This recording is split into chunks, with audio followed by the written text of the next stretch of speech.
Hey everyone, we are back with another Humans review, this time reviewing Season 1, Episode 6, and as always, if you're not totally caught up on Humans, you're going to want to skip this video until you are, because everything we say from this point forward is going to be a spoiler. Alright, lots of interesting stuff happened in this episode. It was a very intriguing episode. There's a lot of mysteries solved and big reveals, and I don't know, I thought it was really cool. I loved this episode. Yeah, this is a really, really good episode. By far the strongest episode of the season. Yeah. So, the episode kicks off, and Laura's family is basically completely shattered. Yeah, Joe is out of the house. Yeah. Maddie is just not having her mom. They're like, who the hell is Tom? You got to start telling us things. And Laura has completely just lost her family when the episode starts. Mm-hmm. And she does finally come around and tells Maddie about Tom, which happens to be her brother, which I kind of like, after the discovery of the picture, I kind of assumed Tom was family, and I didn't think that it was like an ex-lover or a current lover or anything like that. So Maddie just takes off, but Laura does, track her down with Anita's help, and they have this little heart-to-heart, like in the park where Laura used to go with her brother. And her brother was Tom, like we just said, and we get the story of exactly what happened with him. And he was 5 years old, she was 11, I think she said, and she was supposed to be watching him, but she was flirting with the neighbor boy, and Tom ran out in the street and got hit by a car, and he died. And my first thought when we're hearing this story is, wow, Laura has always been a terrible guardian. Yeah, kind of. But it totally makes sense, because when we hear from Laura the things that her mother said to her after this happened, it's like, well, no wonder she's such a terrible guardian. And it also explained the first episode when she didn't want to come home, or it seemed like she didn't want to come home. Like maybe she was just overwhelmed by her family and she just really needed some personal time, and that wasn't it at all. She felt like she was losing her relationship with Maddie, so she went to go talk to her mother, which must have been very, very stressful, considering her mother, from what she said, hates her. Yeah. I really hope they do a flashback, and I hope we find out what Laura's mom said to her while they were visiting. Yeah. It's just a curiosity thing, even if it's inconsequential to the plot. I just want to know. Yeah, me too. And not only that, I mean, like, now that Laura's mother knows that she has grandchildren, does she even care, or is she still so hung up on what Laura did when she was 11 that she doesn't want anything to do with her grandchildren? Like, there's a whole story there that would be really interesting. Yeah. And so on the car ride home, Anita's riding in the back and Laura's driving, and Maddie's up sitting next to Laura. And Laura is, recalling for Maddie some of Tom's quirks that Toby actually has too. She's like, you know how Toby used to, play with the rocks or whatever? Well, Tom used to do that too. And so they're kind of laughing about it, and they're sharing a moment. And there's a really interesting thing they do with the camera. Like, it's really slowly pans in on Anita, and she looks like alternately like very, very sad, and then it seems like she almost smiles for a second, then she looks sad again, and then as they're driving, it's just the camera keeps getting closer and closer and closer, and then Mia comes through. Yes. And I'm like, oh my, might be my favorite little scene, that little moment in the entire series, is when Mia comes through in the van. It was pretty powerful, because it was almost like she was being held underwater and she's finally come up to catch her breath. That's like she just kind of exploded out of Anita, and she relays the message to Maddie really quickly, like, you brought me to Leo, he's wrong, I'm here, you need to bring me back to him, I'm still here, get me out of here, help me. And then Anita takes over again, and so yeah, Laura's like, what? And Maddie, of course, now has to kind of confide in Laura a little bit and tell her what she's been doing. And, awesomely, Laura's on board. She's like, go get Leo. Let's fix her.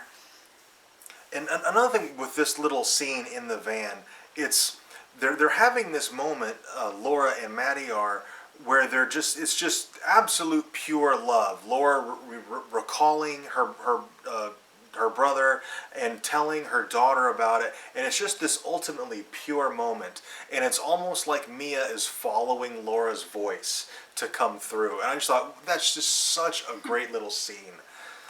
And of course Fred escapes, and I really was kind of hoping he would stick around with the inspector for a while, because I thought those two will make a great team. But no, Fred, he realizes that humans aren't trustworthy because we aren't. And he does escape, but he doesn't do any permanent damage to anyone. I mean, he doesn't, he chokes the guy out, but he's just unconscious. Yeah, I got that impression too, because he bends down to check his pulse. It's like he wanted to make sure he didn't take it too far. Yeah. And he only shoots the guy in the leg, and like everybody he shoots, and they're electric bullets anyway. They're just being basically they're it's like stun guns. bullets, yeah.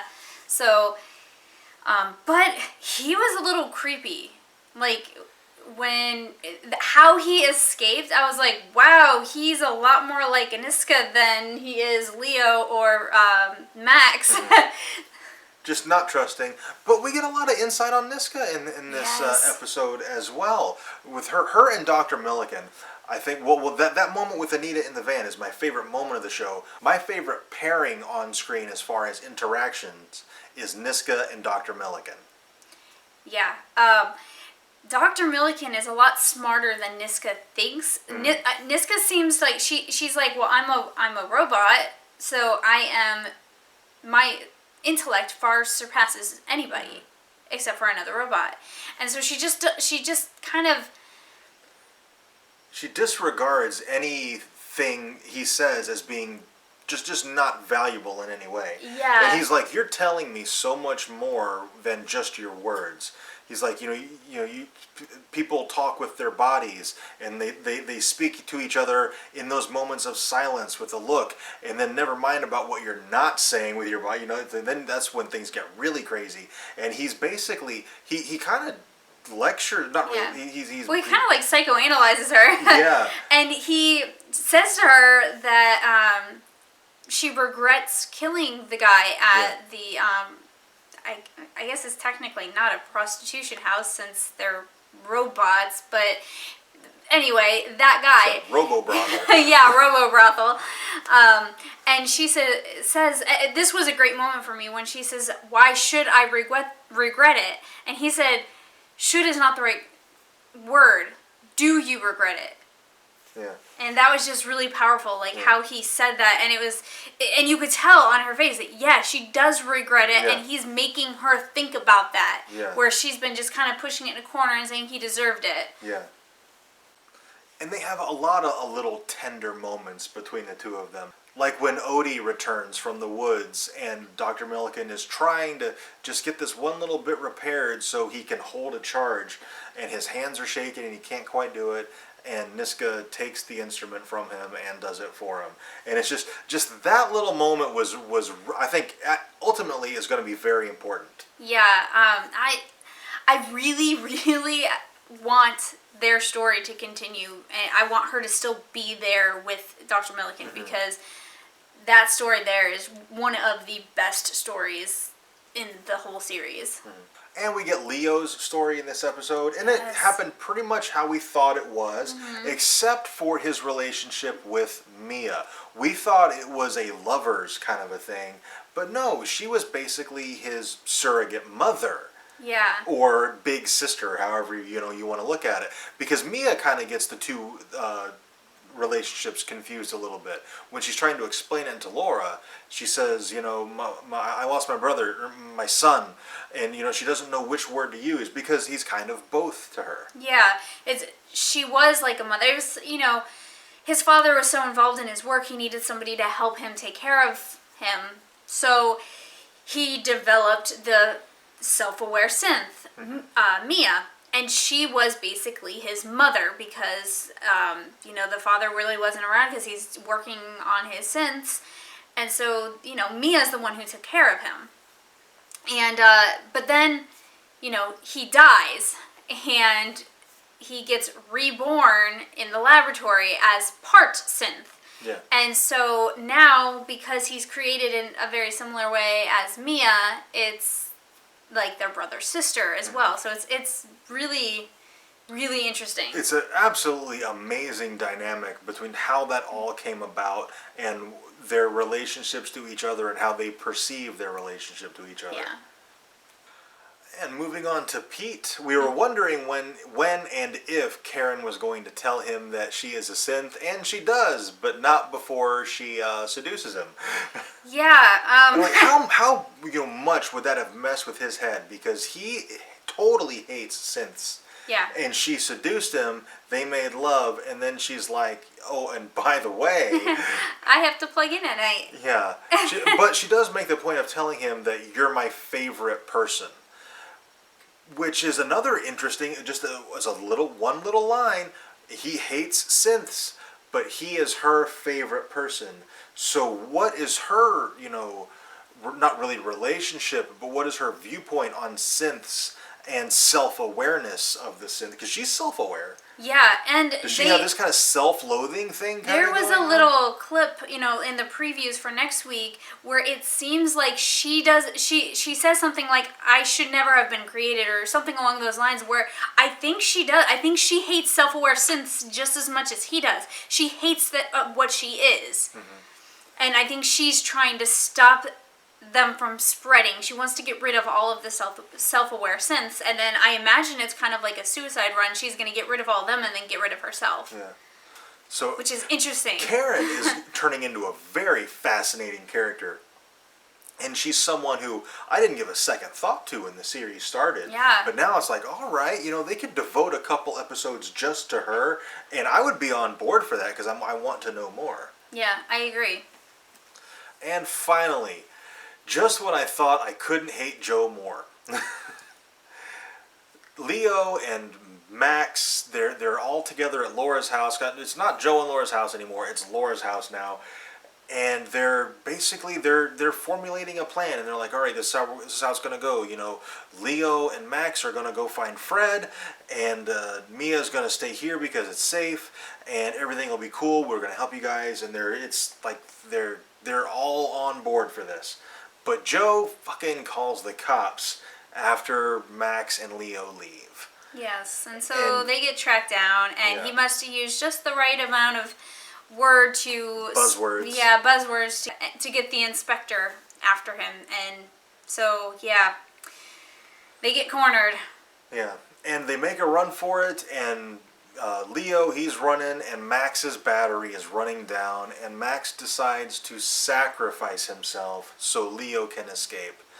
And Leo tells him, he's like, you're gonna sink. The current's gonna carry you. They'll never find you. You're going to die. And Max says in a very powerful line, well, if I die, that means I've lived. And I'm like, oh my gosh, that is so Braveheart of you.